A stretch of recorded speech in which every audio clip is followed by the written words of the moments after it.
Salve você, eu sou o professor Flávio e hoje mais um vídeo aqui para o seu canal História e Teologia. Vamos ler juntos, estudar Êxodo 7 a 14 e nós vamos falar sobre os milagres do Êxodo, as 10 pragas do Egito e como Deus, através da sua mão, vai libertar os hebreus do cativeiro.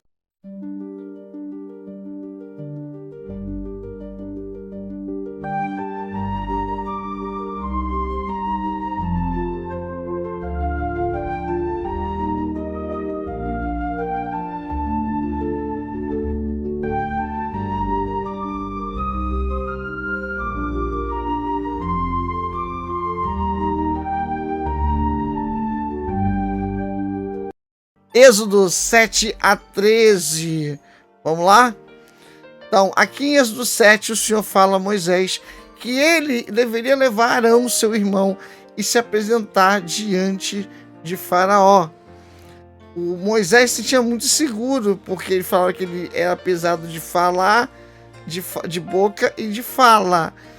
Acredita-se que Moisés ele tinha vários talentos, era um grande estrategista, era um grande general, mas ele tinha um problema de dicção, né? Quem passa por isso entende, problemas fonoaudiólogos, então é importante a gente poder entender o porquê que Moisés, então, o Senhor passa para Moisés que ele chame seu irmão Arão para ser seu intérprete perante o Faraó, mesmo que o Moisés cresceu falando egípcio, tanto que o nome Moisés vem de duas palavras, dois sons, né, dois fonos egípcios, moi, que é a água, e ses, que é aquele que vem. Então, Moisés e Arão vão se apresentar ao faraó para poder pedir, para deixar ir o povo de Israel. E é sobre isso que vamos falar hoje. E o Senhor disse: eis que te pus por Deus sobre Faraó, e Arão, teu irmão, será teu profeta. Êxodo 7, 1 a 4. Eis que te pus por Deus sobre Faraó, e Arão, teu irmão, será teu profeta. Tu falarás o que eu te mandar, e Arão, teu irmão, falará ao Faraó, para que deixe os filhos de Israel da sua terra. E eu endurecerei o coração do Faraó, e multiplicarei na terra do Egito, e os meus sinais e as minhas maravilhas. Faraó, pois, não vos ouvirá, e eu porei a minha mão sobre o Egito, e tirarei meus exércitos, o meu povo, filhos de Israel, da terra do Egito, com grandes juízos. 10 a 13. Então Moisés e Arão foram a Faraó, e fizeram assim como o Senhor ordenara, e lançou Arão a sua vara diante de Faraó, e diante dos seus servos, e tornou-se em serpente. E Faraó também chamou seus sábios encantadores, os magos do Egito fizeram também o mesmo com os seus encantamentos. É compreensível que os magos egípcios, os sacerdotes egípcios, conseguiam, com o poder das trevas, fazer sinais.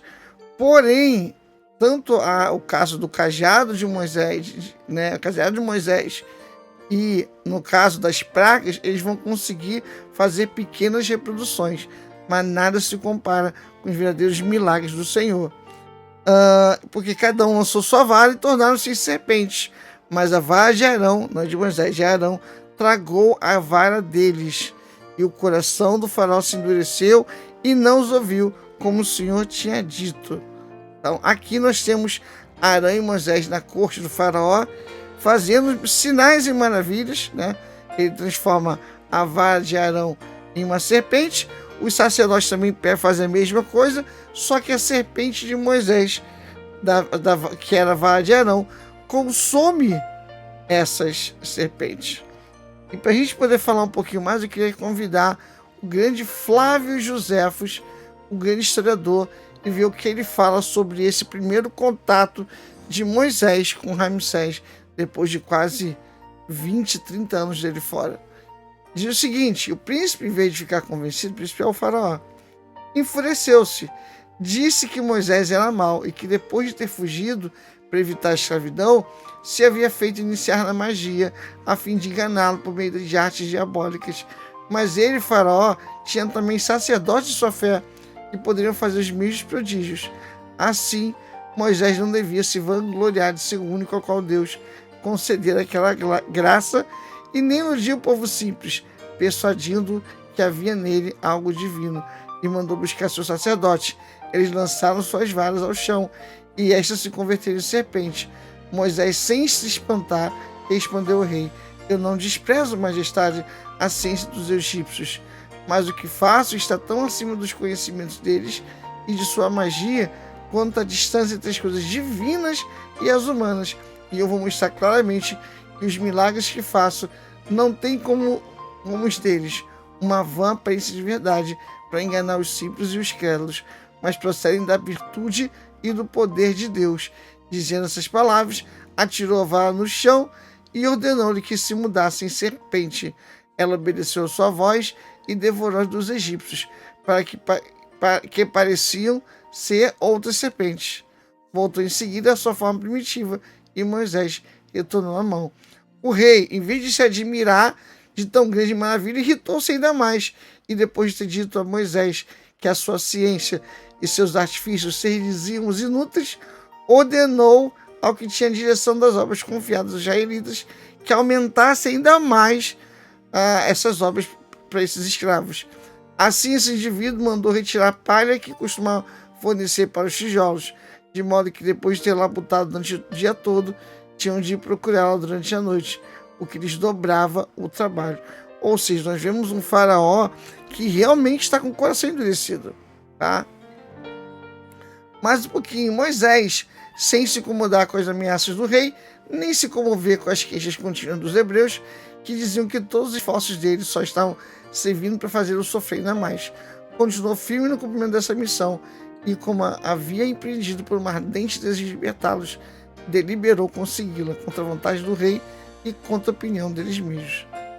Então disse o Senhor a Moisés: o coração de Faraó está endurecido, recusa deixar ir o povo. Vai pela manhã, Faraó, eis que ele sairá às águas, põe-te em frente dele na praia do rio, e tomarás em tua mão a vara que se tornou em cobra, e lhe dirá: o Senhor, Deus dos hebreus, me enviou a ti, dizendo: deixa ir o meu povo, para que me sirva no deserto. Porém, eis que até agora não ouviste. Assim diz o Senhor: nisto saberá que eu sou o Senhor. Eis que eu, com esta vara que tenho em minha mão, ferirei as águas que estão no rio, e tornar-se-ão em sangue. Então isso aqui é o prenúncio da primeira praga. E os peixes que estão no rio morrerão, e o rio federá, e os egípcios nausar-se-ão bebendo a água do rio. Disse mais o Senhor a Moisés, dizendo: dize a Arão: toma a tua vara e estende a tua mão sobre as águas do Egito, sobre as suas correntes, sobre os seus rios e sobre os seus tanques, e sobre todo o ajuntamento das suas águas, para que se tornem em sangue, e haja sangue em toda a terra do Egito, assim nos vasos de madeiras como nos vasos de pedras, tá? Então, tudo que está acontecendo aqui está acontecendo porque o faraó não quer se permitir entender que há um poder muito maior sobre ele. Eu entendo que o faraó tem essa postura porque na crença egípcia o faraó é um deus vivo. Quando o príncipe é entronado, na concepção egípcia, é o próprio Horus, o senhor do ar, que desce sobre ele, ele se torna um deus.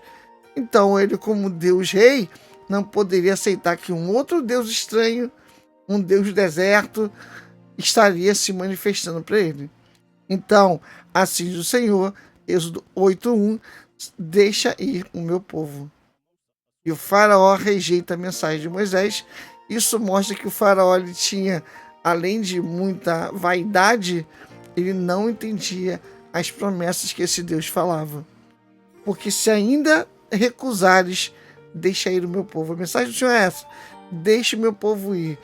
Não vou fazer nada com vocês, só deixe o meu povo ir. Não quer deixar meu povo ir? Então tá, esteja pronto para o que vai vir. Essa é a mensagem que o Senhor deixa aqui. E eu tenho aqui alguns versículos em que Moisés, né, o Senhor através de Moisés, ele fala sobre como o faraó é teimoso. Êxodo 7:13, o coração de faraó se endureceu e não os ouviu, como o Senhor tinha dito. Êxodo 7:22. O coração de Faraó se endureceu e não os ouviu, como o Senhor tinha dito. Êxodo 8:15. Vendo, pois, Faraó que houve alívio, endureceu seu coração e não os ouviu, como o Senhor tinha dito. Êxodo 8:32. Mas endureceu o Faraó ainda esta vez seu coração e não deixou ir o povo. Êxodo 9:7. Porém o coração de Faraó se endureceu e não deixou ir o povo. Êxodo 9:35. Assim o coração do Faraó se endureceu e não deixou ir os filhos de Israel, como o Senhor tinha dito a Moisés. Ou seja, o Faraó está com seu coração endurecido. Ele é o próprio Deus vivo. Na concepção egípcia, ele é o Deus vivo. Toda a ordem do cosmos depende dele. Sem o Faraó, sem o olhos vivos, as águas do Nilo vão destruir, as cheias do Nilo vão destruir a plantação. Sem o olhos vivos, a agricultura no Egito está complicada. Então toda a ordem do cosmos depende desse Faraó. Então é por isso natural que, se foi Ramsés II ou não, o Faraó ele não aceita que um outro Deus venha botar onda, venha se mostrar maior que os egípcios, mas ele vai aprender pela dor. Então é natural ele ver que um Deus está sendo sobreposto sobre ele e ele não aceitar. Então eu quero que vocês prestem atenção nessa parte de Êxodo 12:12. As 10 pragas são um ataque direto a cada divindade egípcia. Ou seja, o seguinte: executarei julgamentos contra todos os deuses do Egito. Então cada praga atinge uma ou mais divindades consideradas sagradas pelos egípcios. Vamos lá. O primeiro: ferirei as águas que estão no rio e tornar-se-ão em sangue. Êxodo 7:17. A água, o rio Nilo, é a fonte da vida no Egito. Foi o que tornou possível a vida no deserto. Não sei se você sabe, o Egito fica no meio do deserto. Então, quando os primeiros grupos chegam ali em 4000 a.C., os primeiros nomos chegam no Egito, as águas do Nilo estão todas cobertas. O Egito está todo coberto das águas do Nilo. Houve uma grande cheia. E esse período em que o Nilo esteve em grande cheia, os micro-organismos do rio Nilo fertilizaram as margens desse rio, tornando possível a vida no deserto. Então, quando Deus ele transforma as águas do Nilo em sangue, ele está atacando a vida. Desta forma, o símbolo da vida, a fonte da vida, transforma-se em fonte de morte. E aí 3 deuses são atacados: o deus Api, o deus Khnum e o deus Osíris. Então, a cada praga vai ser um ataque, um juízo a cada deus egípcio. E aí as águas do Nilo ficaram vermelho sangue, tornaram-se sangue, acabando com a fauna marítima do rio Nilo. E o rio criará rãs, e que subirão e virão à tua casa e ao teu dormitório. Êxodo 8:3, que é a praga das rãs. Essa segunda praga, ela é uma zombaria, é um exercimento do juízo de Deus sobre a deusa Heket, que é uma deusa egípcia de fertilidade, o rosto dela é uma rã. Então o símbolo da vida vira o símbolo da praga. É impressionante como cada praga tem um propósito de humilhar as divindades egípcias. Próximo: estende a tua vara e fere o pó da terra. Terceira praga, hein? Para que se tornem piolhos. Êxodo 8:16. Piolhos, os mosquitos, né? Que vamos dizer que é mosquito também, tá ligado ao pó da terra, porque ele vai pegar o cajado e vai tocar na terra. A terra representa o deus Geb, tá? Os sacerdotes precisavam estar limpos, então o pó da terra vai se transformar em piolhos e mosquitos, né? Impressionante, né? Quarta praga: eis que enviarei enxames de moscas sobre ti. Êxodo 8:21. O enxame de moscas representa caos sobre a ordem. E o Deus que está sendo atacado aqui, que está sofrendo juízo, é o Deus Kepri, é o Deus escaravelho, tá? é um dos deuses que estão na barca solar de Ra. Insetos dominaram o ambiente, mais um deus sendo humilhado pelo Deus de Israel. Próxima praga, aqui ó. Eis que a mão do Senhor será sobre teu gado, com pestilência gravíssima. Êxodo 9:3. O gado que estamos falando aqui, o gado egípcio, o gado era muito importante para os egípcios. Não só por causa da pecuária, mas porque tem dois deuses egípcios que são representados por um boi e uma vaca. O boi é Apis, o touro, e a vaca, a deusa Hathor, a deusa do amor. Duas divindades que têm feições bovinas, ok? E aí, essa aí que vai acontecer, os animais, o gado vai ser morto. Mais uma praga representando um ataque de Deus contra uma divindade. Próximo, se tornará sarna que arrebente em úlceras nos homens e no gado por toda a terra do Egito. Então, sarnas vão estourar em úlceras e todos sofrerão isso do Egito. Êxodo 9:9. Isso é um ataque à deusa da cura, tá? Deusa Sekhmet. Os sacerdotes ficam impuros e nem os religiosos escapam. Então, a praga das úlceras é uma praga deus da cura, Sekhmet, que é uma deusa com feições de um leão. Ok? E aí fica essa coisa horrenda, essa sarna estoura em úlceras que deve ser uma coisa de louco. Próxima praga. Eis que amanhã, por este tempo, farei chover saraiva muito pesada, qual nunca houve no Egito. Êxodo 9:9. A saraiva que vai cair no Egito é um ataque à deusa Nut, que é a deusa do céu, e o deus Sete, o deus da tempestade. O céu, né, que pertence aos deuses, se volta contra todo o Egito. E aí vem a saraivada, que é granizo caindo. Quando ele cai na atmosfera, ele entra em chamas e destrói boa parte do Egito. Eu gosto de falar dessa escritura aqui. Assim diz o Senhor: até quando recusarás humilhar-te diante de mim? Deixa ir o meu povo, para que me sirva. Agora teremos as 3 últimas pragas, que são mais juízos de Deus contra o povo egípcio, contra os deuses egípcios.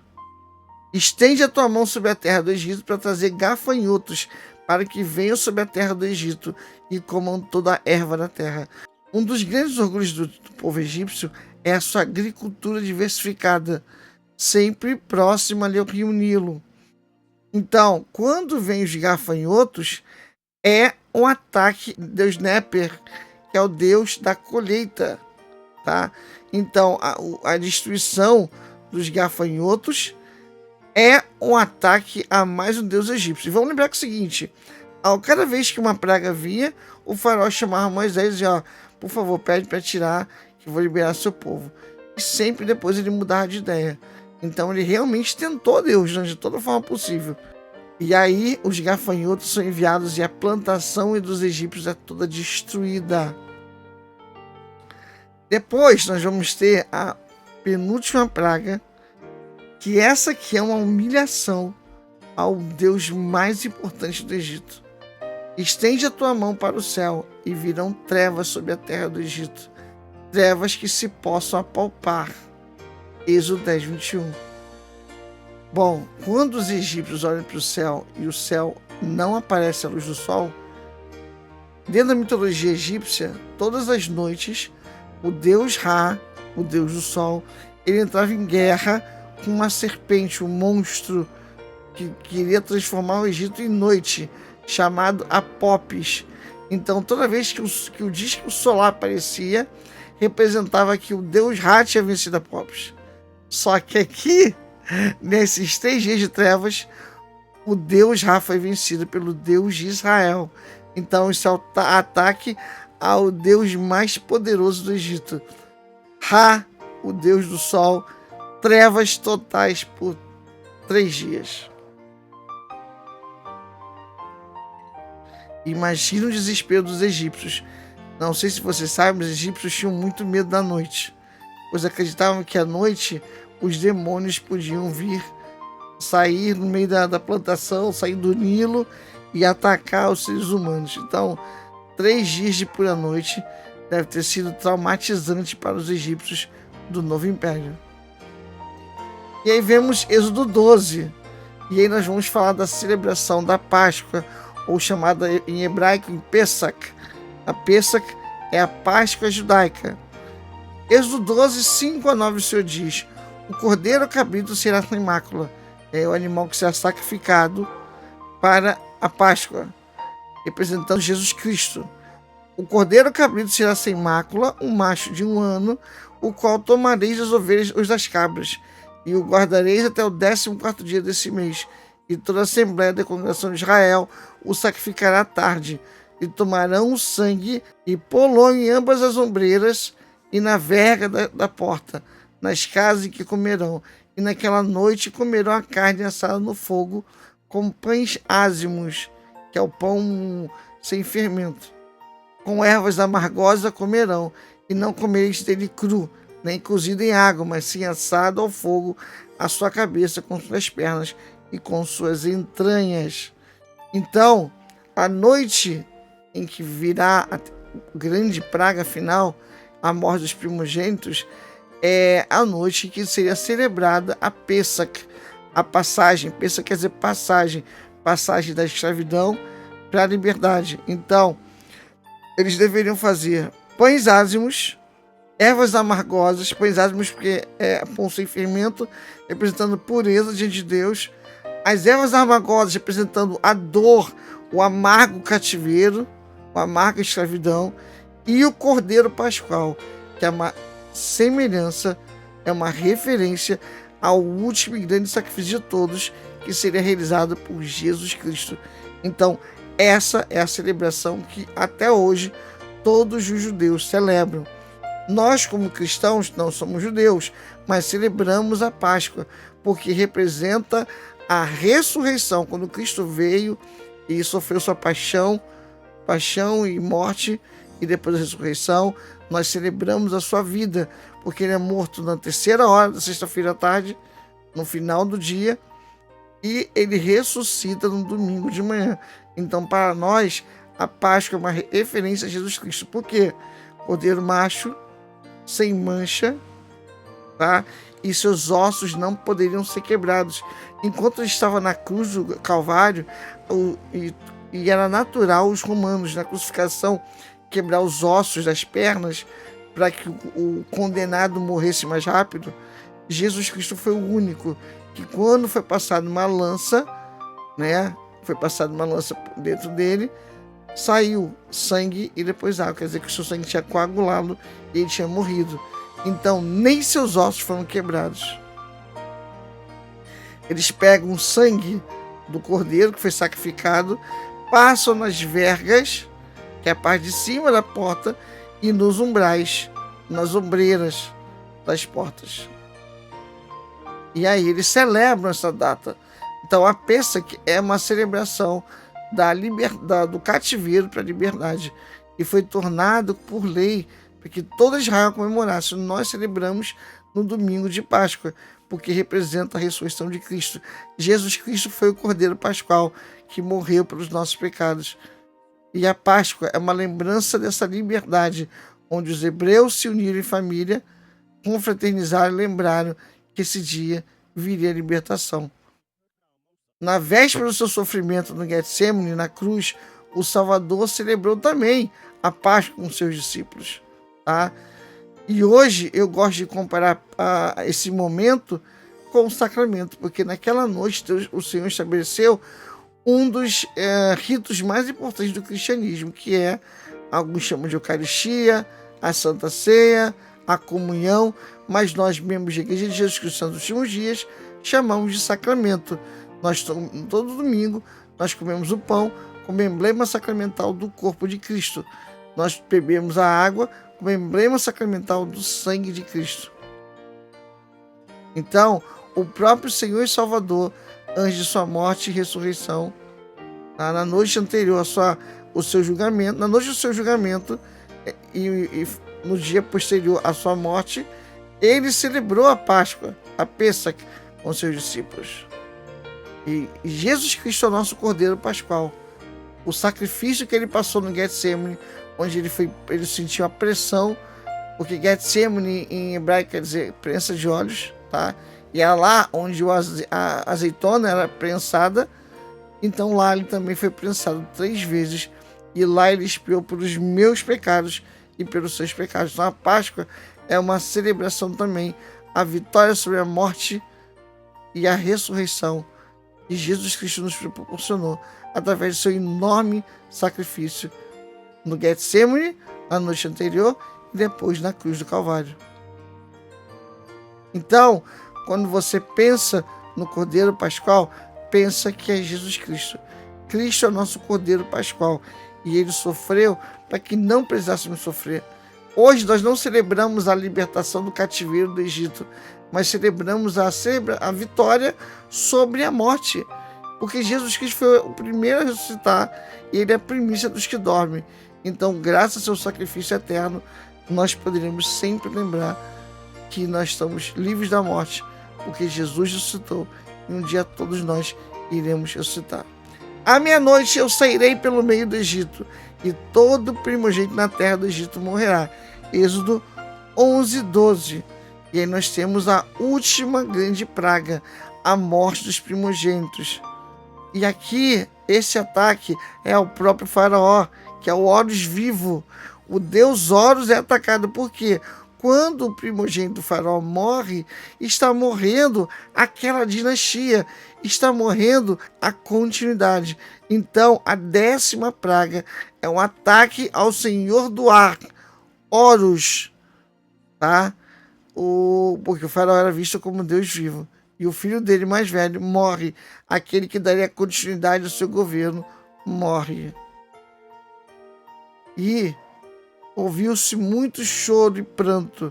E vamos lembrar que isso aqui tem até uma certa licença poética, porque também muitas crianças hebreias foram mortas pelo decreto do faraó, provavelmente de Ramsés I, que mandou que as parteiras matassem os filhos homens, e quando elas se recusaram, ele ordenou que os seus soldados pegassem essas crianças homens e afogassem no Nilo. Então aqui tem até uma certa licença poética, quando o Senhor manda o seu anjo destruidor para matar todos os primogênitos do Egito. E só assim, só com a 10ª praga, é que o faraó percebe que existe um Deus acima dos outros deuses. E esse Deus é o Deus de Israel. Êxodo 13. Israel parte para sua nova realidade fora do Egito. Eles partem do Vale de Gósen em direção ao deserto, onde ficarão lá. Deveria ser uma viagem de 1 semana, mas ficaram lá durante 40 anos, dando volta no deserto. E aí o Senhor manda um grande pilar de fogo durante a noite e uma nuvem durante o dia para conduzi-los à terra prometida. E milagres vão acontecer no Êxodo, tá? Que é a nossa celebração. Capítulo 13 é os hebreus saindo do cativeiro, a santificação de todo o primogênito de Israel, a festa dos pães ázimos, e essa é a nossa história de hoje. Gostaria de agradecer a você que ficou comigo até aqui. Fica com Deus. Até a próxima e fim de transmissão. Valeu!